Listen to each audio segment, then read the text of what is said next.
Social മീഡിയയിൽ വലിയ ചർച്ചയായ പേളിമാണിയുടെ വിശദീകരണ മാപ്പ് പറച്ചിൽ വീഡിയോയും അതിനെ തുടർന്ന് ട്രോളന്മാർ ഏറ്റെടുത്ത വിഷയവുമാണ് ഇപ്പോൾ സോഷ്യൽ മീഡിയയിൽ നിറഞ്ഞു നിൽക്കുന്നത്.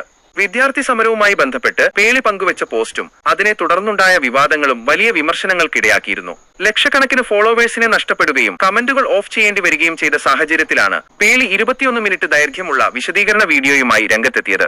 ഈ വീഡിയോയിലെ പേളിയുടെ ന്യായീകരണങ്ങളെയും പ്രസ്താവനകളെയും പരിഹസിച്ചുകൊണ്ട് നിരവധി ട്രോളുകളാണ് ഇപ്പോൾ പുറത്തുവരുന്നത്. പേളി താൻ എഴുതിയ പോസ്റ്റ് ഓരോ വരിയായി വായിച്ച് വിശദീകരിച്ചതിനെ ട്രോളന്മാർ പ്രധാനാസ്ത്രമായി ഉപയോഗിക്കുന്നുണ്ട്. എഴുതിയത് അങ്ങനെയാണെങ്കിലും ഉദ്ദേശിച്ചത് അതല്ല എന്ന രീതിയിലുള്ള ന്യായീകരണങ്ങളെയാണ് ട്രോളുകൾ പ്രധാനമായും പരിഹസിക്കുന്നത്. സംവിധായകൻ CB മലയിലിന്റെ ബന്ധപ്പെട്ട വിവാദത്തിലും ഫെയിൽഡ് ഫിലിം മേക്കർ എന്ന് താൻ ഉദ്ദേശിച്ചതല്ലെന്ന പേളിയുടെ വിശദീകരണവും ട്രോളുകളിൽ ഇടം നേടിയിട്ടുണ്ട്. മുൻപ് ദേശത്തിലിട്ട സ്റ്റോറിയും പിന്നീട് അത് തിരുത്തി മാപ്പ് പറഞ്ഞതുമൊക്കെ സോഷ്യൽ മീഡിയയിൽ വലിയ രീതിയിൽ ചർച്ചയാകുകയും ട്രോളുകൾക്ക് വഴിയൊരുക്കുകയും ചെയ്തു. മുൻകാലങ്ങളിൽ പേളിയുടെ ഭാഗത്തു നിന്നുള്ള വൈറൽ പ്രസ്താവനകളും നട തുറന്നു കിടന്നു പോലുള്ള പഴയ സംഭവങ്ങളും ഓർമ്മിപ്പിച്ചുകൊണ്ടും ട്രോളന്മാർ ഇപ്പോൾ രംഗത്തുണ്ട്. സോഷ്യൽ മീഡിയയിൽ സെലിബ്രിറ്റികൾ നടത്തുന്ന ഇത്തരം ന്യായീകരണ ലൈവുകളും വീഡിയോകളും പെട്ടെന്ന് തന്നെ ട്രോളന്മാരുടെ ക്രിയേറ്റീവ് വർക്കുകൾക്ക് ഇരയാകാറുണ്ട്.